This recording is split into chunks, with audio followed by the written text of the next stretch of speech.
Good evening again. The red eye.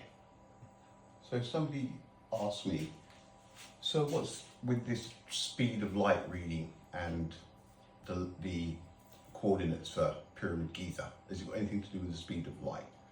Something really, really interesting has come out of this, right? Because it's all about latitude and longitude, right? Now, I always, when I'm talking about something like this, I've got encyclopedias and stuff, so I always dive into those first, right? So first of all,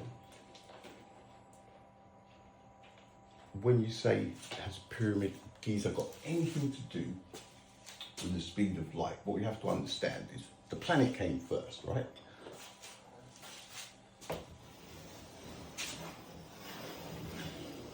So the planet came first, then we've got the pyramids, right? Because the pyramids came way before our time, okay? So let's put the pyramids about here, right? Now, when the pyramids were built, the question is, did those who built the pyramids know or had made a conscious effort to find out if there was a center part running around Earth, the equator? Because it's all about the equator, right? Now, for me, they're ancient. None of this 4,500 years. But let's just go by the 4,500. So we've got an equator, right, that runs in the middle of Earth, right, where it spins. And from that equator, what we have is there's 90 lines that go north,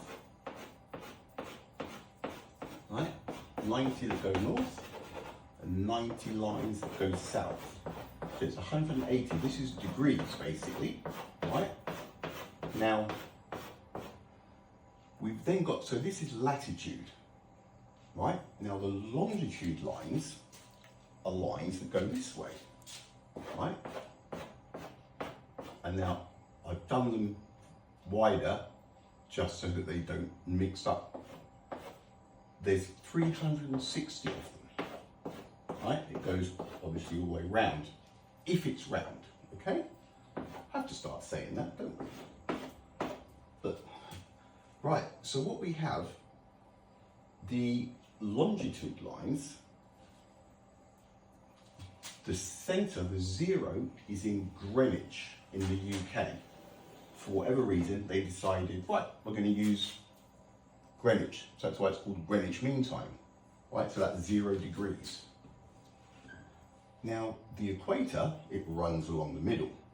So the pyramids, basically, we have, Earth came first. There was no equator line. There would have been a line, an imaginary, where it circles, where it spins on its axis, the center line, but it wasn't called an equator. It's just something that's on the planet, right? So once it was named, whoever named the equator said, right, we're going to call that the equator, and from that equator, we're going to have 90 lines going north and 90 going south. That person, right, was the person who decided where that number 299,792,458 meters per second, right? The person who decided on the equator and the latitude is the person who decided that the speed of light would fall in here, because the pyramids were already here, right? So what we have is, when you go north, it's boom, boom, boom, and it gets to the pyramids on Giza, and it's 29, so it's 29 degrees, right? That line is 29 degrees. And in there's so many tiny little increments of lines that somewhere on Giza, we actually have, so it's 29 degrees, right? And then 9, 7, 9, 2, 4, 5, 8 to the 7th decimal point, right? So, yes, the coordinates do fall somewhere in Pyramid Giza, but it had absolutely nothing to do with the Egyptians, right? They built the pyramids. It wasn't until thousands of years later that somebody decided this will be the equator, and 1, 2, 3, 4, 5, oh look, Giza just so happens to fall in line 29. Whoever decided there were 90 degrees, right, in a right angle, somebody could have made it 60 degrees instead of, don't forget, things like the kilometer and the mile, right, and seconds and hours, none of it was here, right? None of this stuff was here. We didn't get here and there were minutes and seconds and hours. There was nothing. This is all man-made. All there is really is night and day. There's a day, isn't it? The sun comes up and the sun goes down. Then it's night time and then the sun comes up. So straight away you've got 2 of something, right? Day and night. So then somebody broke that and split it into 24. It made sense, right? 12 up here and 12 down at the bottom. So 12 daytime hours and 12 nighttime hours. And then that was broken down into minutes and seconds. But it's all a man-made construct. The time thing, time obviously it happens because the sun comes up and the sun goes down. But the way it's broken down into hours, minutes and seconds, purely human. It's, so to say that the speed of light had something to do with the Egyptians, straight away would mean, I'm saying light is absolute, but if the Egyptians did, no, it's just too much of a coincidence, right? It's ridiculous. The person who decided that there was an equator and who then decided there were 90 degrees, 90 partitions, right, all the way up to the top, is the person who decided that this number was going to be on the pyramids. So there you have it, right? The chances, the speed of light, look, again, it's one of those things, isn't it? I don't think it is 299, yada, yada, yada, right? But the chances that the Egyptians knew, not the Egyptians, whoever built the pyramids knew that the speed of light was 299, and that is why they built it there, would also mean that they too had already thought of an equator and also thought of 29 lines for degrees. So it's just nearly impossible for it to be anything other than a coincidence. There is a good chance that whoever decided about the equator and whoever decided the 90 lines, that could have said, right, we're going to put 29 right in the middle of this pyramid, because they already decided what the speed of light was going to be. See, it's one of these things where it's fabricated, and it's just one of those things, isn't it? Coincidence or not, it has to be. The Egyptians did not know about the speed of light or the equator. But now listen to this, right? Now, this is a little bit mind-blowing.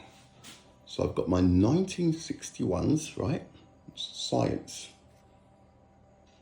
right? And I go in here, it's got the index in the back, so I look up latitude, right? So I find latitude,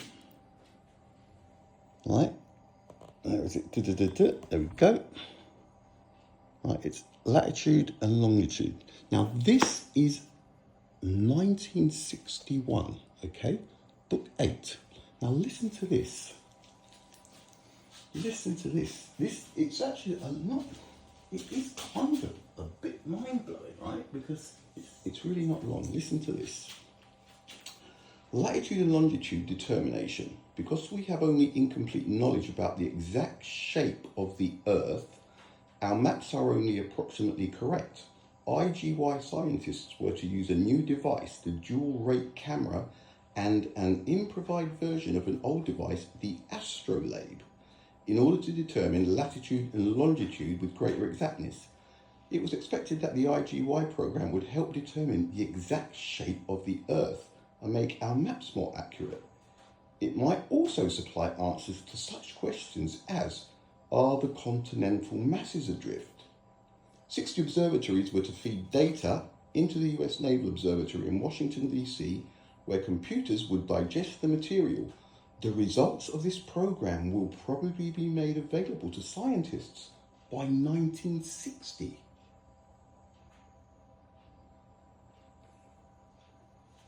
So, according to this encyclopedia, nobody knew that the planets were adrift.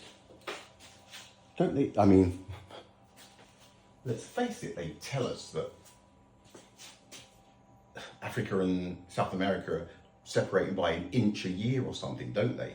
All of this stuff that but they didn't know in 1960. It says here to determine the exact shape of Earth. Now, it makes you wonder, doesn't it? Now, this is an encyclopedia, right? So, very interesting to find out if the continents are adrift, like if they're moving. So in 1960, there was no knowledge of this. And I went into a later encyclopedia and it said a Hipparchus, some guy, Hipparchus, whatever his name was, 160 BC, that he was the person that decided on latitude. So, which is it? Do you know what I'm saying? There's so many conflicting, but with everything, right? It's really hard to work out what's real, what's not. But even just have a scan, a little 10 minutes binge you have on a TikTok or Instagram, you know, the quick boom, boom, the little 30-second clips, and man, it is difficult to pick out what's real, right? So we've got these fires happening in the US, and there's something about a blue colour that doesn't burn because of lasers or something that's starting the fires. And it's like, what? And then there's loads of different ones coming up now, and you don't know if it's true or if it's not. It's very, very difficult now to know if what you're looking at is real or if it's fake, right? And that is misinformation. That is misinformation. Now, there is so much misinformation. Who would be feeding in the misinformation? Why would somebody be feeding in misinformation? To confuse people, right? It's very important, now more than ever, to start believing what's in front of your own two eyes, rather than believing a load of stuff that there's no evidence for, because I'm telling you what, knowing what's real and what is fake right now has never been a time more important. All right, peeps. So, no, the speed of light has got zero to do with the pyramids, I'd say. All right, later, peeps.